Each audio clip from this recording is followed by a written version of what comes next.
pledge allegiance to the flag of the United States of America and to the republic for which it stands, one nation, under God, indivisible, with liberty and justice for all.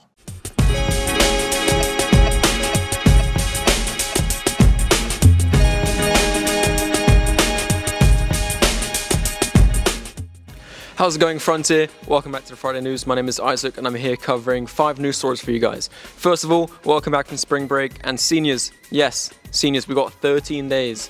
Not 14, not 15, 13. Pretty cool. We're getting closer and closer. Anyways, let's jump right into it. So, Donald Trump, he promised to bring back Columbus Day. Instead of having Indigenous Peoples Day, he would like to bring back Columbus Day, as he prefers its traditional format, including the same rules, dates, and locations as it had in previous decades. How's it going, Frontier? I have a pretty cool story to share with you guys, which is that Outkast will be inducted into the Rock and Roll Hall of Fame as part of the 2025 class. So if you guys don't know who Outkast is, I'm sure you guys know some of their songs. Miss Jackson is one of the best songs of all time. I think Stankonia as an album is my personal favorite album of all time. I think it's so amazing. They're such a talented group, and I'm really happy to see that they're getting recognition even in 2025. They've been around for a while. Shout out Outkast. One of the suspects that robbed Kim Kardashian's house in a $10 million heist in Paris was found dead before the trial. What's up, Frontier? We have a pretty serious global news announcement for you guys. Basically, there was a massive blackout power outage in Spain and Portugal, which started on Monday. This is pretty crazy. It lasted for a really long time, so the authorities are still trying to determine the cause of the widespread blackout, and it left tens of millions of people without power for 18 hours, which is pretty serious. Some of Spain's top officials convened on Wednesday morning to discuss the blackout, which halted critical infrastructure starting Monday afternoon for nearly 18 hours in certain areas. Power was almost entirely restored by Tuesday in Spain and Portugal, as well as southern France, and households were able to start getting things back on track, big companies as well. So yeah, this was pretty crazy. They're still not entirely sure what caused this, but there are investigations going into the cause of this massive power outage. China has activated the world's first 10G broadband network, which is crazy.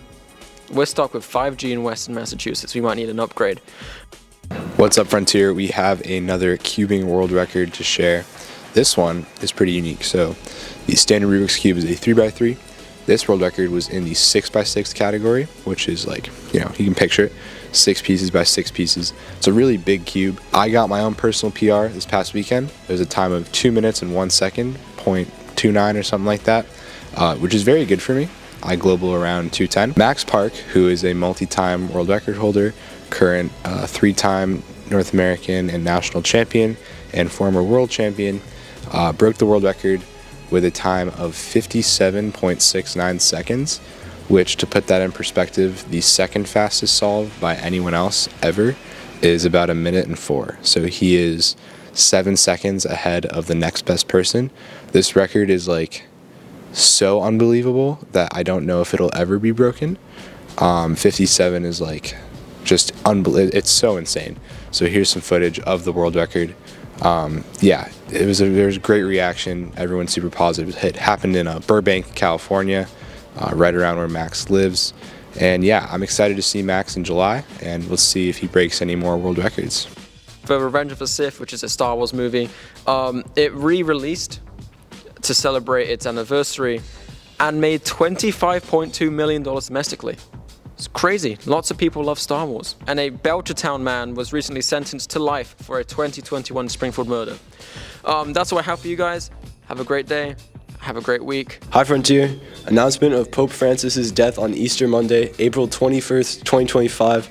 Pope Francis passed away at the age of 88. Camerlingo, the Holy Roman Church Cardinal, Kevin Farrell, made this announcement.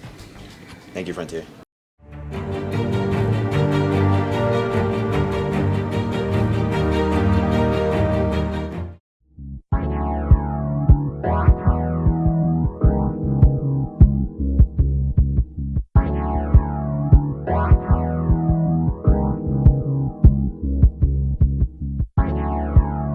Wow.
everybody. I am here to promote the spring show, which is called Wild Kate. It is being directed by Layla Bozeman, and it has members of the Frontier Theater Ensemble. The play is essentially about a group of high school students who go on a sea journey to protect the oceans and, you know, conquer the oil industry and that kind of stuff. So it's a highly inspiring activist play, which I hope you will come out and see this Friday and Saturday at 7 and Sunday at 2. Gotcha. Frontier. Prom. Juniors and seniors, this is for you. Prom tickets are on sale during lunch. You can buy them from now until May 9th, which is actually exactly a week before prom. So prom is on Friday, May 16th from 6 to 10. So you can get tickets up until May 9th. Tickets are $65. Again, you can get them at lunch. There'll be a little table right when you walk in the cafeteria. And the theme this year is Viva Las Vegas. I think that's a pretty good theme. I will say that's pretty cool. It's at Union Station in Northampton. Northampton's great. And yeah, it's going to be a good time, and we hope to see you there. Prom's at Union Station at 6 p.m. Best be there. Gotta be getting ready for it.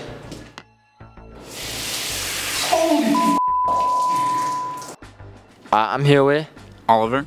Got a few questions for you, Ollie. What'd you do over April break, my man? Well, you know, I did some schoolwork, some rock climbing. I went to Six Flags yesterday, so it was pretty fire. Love to hear that. What'd you do for schoolwork? I mean, we only got 18 days left, so probably rushing everything.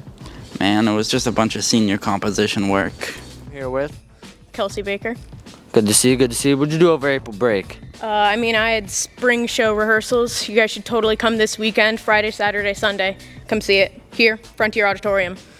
Oh yeah, guys, you heard it first. Stop by this weekend. Thank you, Frontier. Hey, Miss Russell. What's up, Sammy? How was your April break? It was wonderful. How was yours? It was great. Yeah? What you did? I did absolutely nothing. I read 2 books, laid in the hammock, and I sunbathed. What books did you read? You know, I don't remember the names of them, but they were really good. I can tell you that. What'd you do? I just watch a lot of playoff hockey, and that's it. What about basketball? Come on now, get with the program. Go Celts. Alrighty.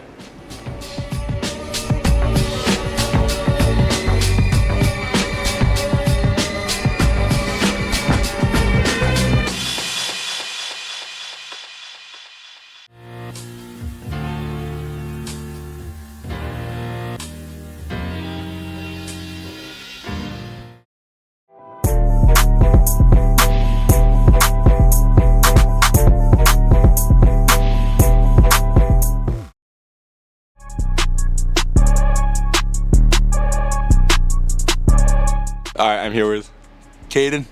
And Caden, how's your season going? Pretty good so far. We're 8-4. We just had 2 big wins against Greenfield and Ludlow. Are you excited for Western Madison State? Yeah, I think we'll do really good. The team's looking strong, and we're really connected. Go Hawks. Go Hawks.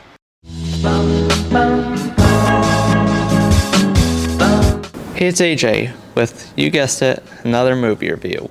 2 weeks ago, the horror movie Sinners was released. The movie was highly acclaimed and is a hit at the box office.